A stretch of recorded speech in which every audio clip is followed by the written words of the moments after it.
Students, welcome back to my channel. आज हम discuss करेंगे क्लास 9 सीबीएसई बोर्ड के class 9 descriptive paragraph writing. Okay, तो आज मेरे प्रेजेंटेशन पे हम देखते हैं कि डिस्क्रिप्टिव राइटिंग एक्चुअली होता क्या है। What is a descriptive paragraph? Now a descriptive paragraph is a focused and detailed reach account of a specific topic. It has to be written in 100 to 120 words and for 5 marks. ठीक है, ये आपके जो question paper पे आएंगे तो सिर्फ 5 marks के ही आने वाले हैं. So you need to be aware that you should not exceed your words and it should be between 100 to 120 words तक लिखोगे तो काफ़ी है. नाउ इसमें भी मैंने डिस्क्रिप्टिव पैराग्राफ के मैंने टाइप्स भी बताए हुए हैं. देखो, आप मेरे यहाँ पे स्लाइड पे देख सकते हो. अगर आपको कहीं पे भी प्रॉब्लम हो रहा है then you can just pause the slide और उस पॉज करके आप अपने नोटबुक में उसमें लिख सकते हो. ठीक है, description of a person, description of a thing, description of an event and description of a place. As per our new syllabus, description of a person is only given. ठीक है, तो यहाँ पे आपको और तीनों की ज़्यादा देखने की ज़रूरत नहीं है. The description of the person in a paragraph should be really vivid. This means that after reading the paragraph, the reader should be left feeling like they actually know that person. Use striking phrases and vivid adjectives to help the reader visualize everything. Now I have also added 5 golden points for your effective paragraph writing. Start your paragraph with the general topic sentence that introduces the person. मैंने इसके बाद कुछ examples भी दिए हुए हैं, तो आप लोग उस एग्जाम्पल को देख सकते हैं. एंड फिर एक्सरसाइज भी मैंने दिया हुआ है, तो वो भी आप प्रैक्टिस कर सकते हो इस प्रेजेंटेशन पे. ठीक है, तो 5 गोल्डन पॉइंट्स का सबसे पहला important point: start your paragraph with the general topic sentence that introduce the person. तो इंट्रोडक्शन पे आपको ब्रीफ इंट्रोडक्टरी सेंटेंसेस लिखते हैं पैराग्राफ में. Then number 2, focus on the most striking part of their appearance first. अच्छा बच्चों, अगर आपको यहाँ पे लग रहा है कि नहीं हम थोड़ा डिस्क्रिप्शन पे अपना लिखना है, तो वेल फाइन, आप इसको पॉज कीजिए और जो मैंने टॉपिक के नीचे जो पैराग्राफ डाला हुआ है वो आप अपने नोट्स में डाल सकते हैं. ठीक है, चलिए देखते हैं सेकंड पॉइंट. सेकंड पॉइंट्स में है focus on the most striking part of their appearance first. Focus, third point, focus on physical details that hint at the persons personality.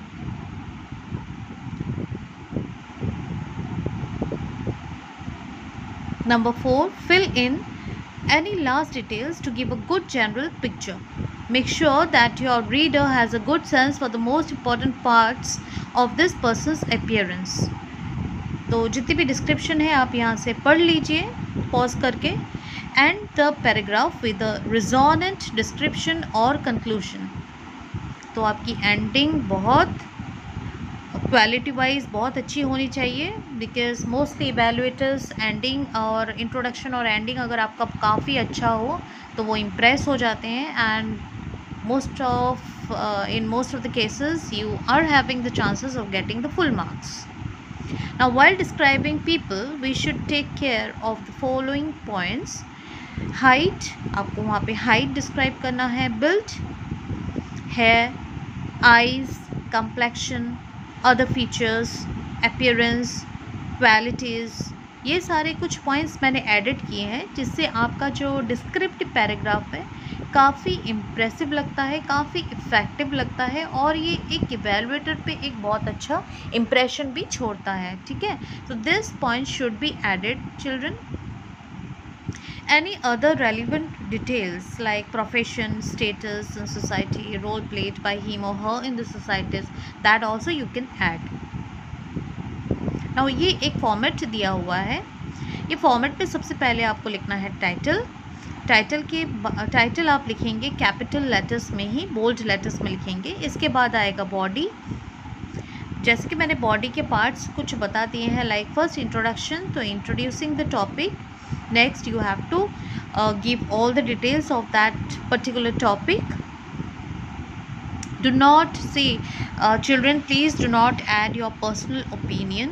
Add details of if you are sure about them. Be brief and use concise sentences. Use the given clues only, adding suitable adjectives. Now यहाँ पे एक question मैंने as a sample यहाँ पे लगाया हुआ है. ये टाइपिंग में थोड़ा इधर उधर हो गया है. Then I will be just reading so that you will understand. Write a descriptive paragraph on the famous Indian singer A.R. Rahman in 100 and 120 words on the basis of following inputs. तो यहाँ पे कुछ hints दिए हुए हैं famous Indian singer A.R. Rahman के बारे में, और ये जो hints दिए गए हैं, इन hints के बेस पे आप एक अच्छा खासा सुटेबल एक पैराग्राफ बना सकते हैं विद इन 100 to 120 वर्ड्स. ज़्यादा लंबा भी आप मत खींचिए, 120 वर्ड्स तक लिखोगे तो सफिशिएंट है. ये मैंने एक एग्जांपल दिया हुआ है, ठीक है, आप ये देख सकते हैं. और इसके बारे में अगर आपको लग रहा है कि आप नोट्स भी लिखना है तो you can write down the notes in your notebook. आप पॉज करके भी देख सकते हैं इसको. Okay,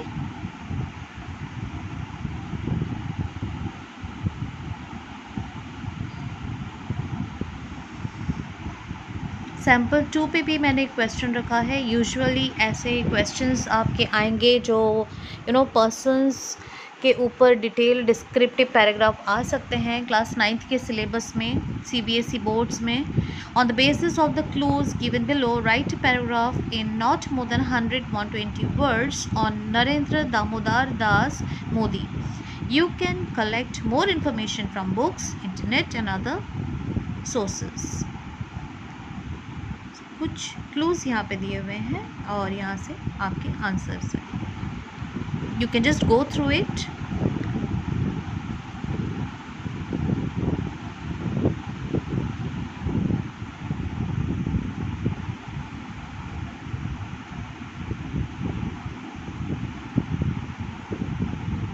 now this is a homework.